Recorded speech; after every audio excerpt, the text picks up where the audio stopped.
دا یو ورور سوال کړی دی، وی چې یوه ښځه راولږي او خاوند ته داسې ووایي چې زه ستا ښځه نه یم.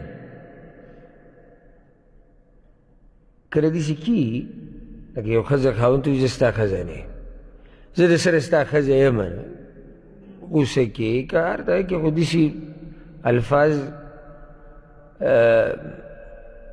کله وویلی شي د ښځې اعتراف نه.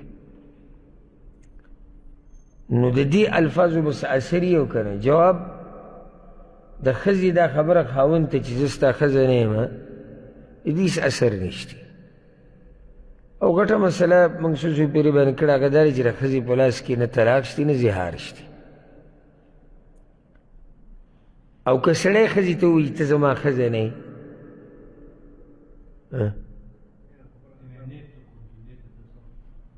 بارک الله فیک، نو یو سړی داسې ولې نه وایي چې دا صریح طلاق فتوه پورې نه ورکوي چې لا طلاقه شوه، دا لیک ولې موږ داسې نه وایو چې لا طلاقه شوه.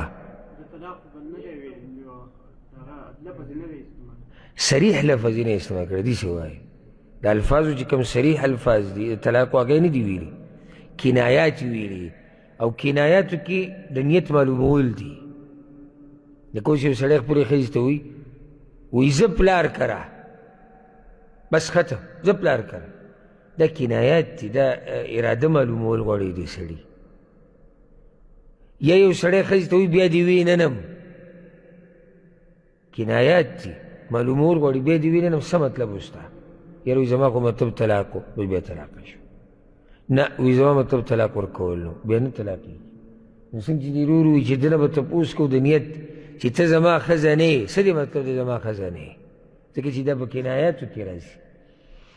الغرض د ښځې دا خبره اثر نه کوي، خو دلته یو نصیحت خویندو ته او میندو ته او ټولو زنانو ته هغه دا چې د دې قسم الفاظو نه ځان لرې ساتئ. لکه اوس یو ښځه لګیا د خاوند ته وایي زه ستا ښځه نه یم، او چې دا خاوند ته غوسه شي ورته وایي او نه یې زما ښځه نه یې، او قصه دې له چورلټه ختمه کړي بیا. نو دا یو نیمه ښځه دومره بدتمیزي کوي، دومره بدزباني کوي چې اخر هغه خاوند په دې مجبوره کړي چې د دې دا کور ټول دړې وړې کړي، نور صبر بیا نه کېږي.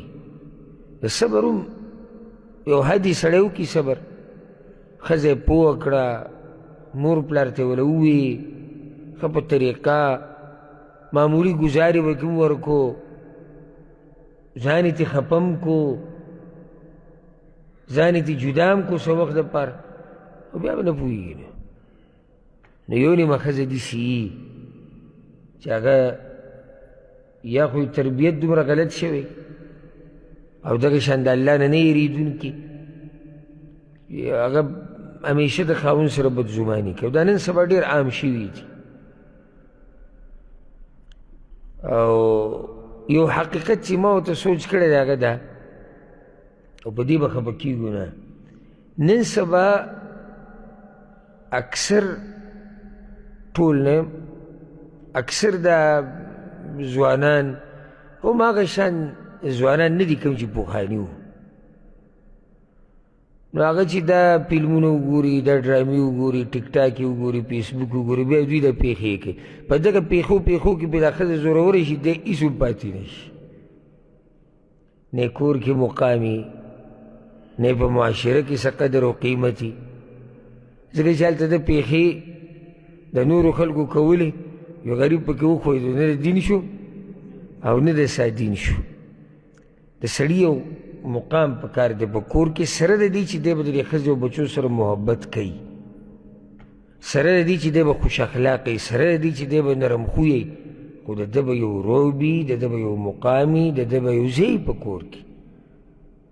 او د دې دا مطلب نه دی موږ کې بله مسله دا دی چې کله داسې قسمه خبره وکړي یاره وایي ښه ښه لکه اجازت یې ورکړو چې سهار ماښام یې یو غرب وها، د دا مطلب نه دی. او دا مقام په وهلو نه جوړېږي.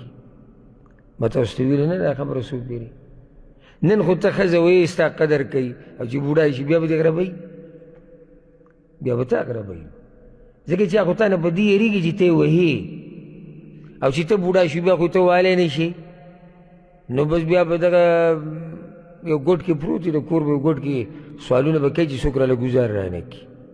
ته داسې مقام جوړ کړه کور کې چې ته د سره کارېږي نه، ته نه وهل کې، خو چې کور ته ورننوځې نو دا ښځې مشران کشران چې کور کې هغه محسوسوي چې یاره پلانې راغی.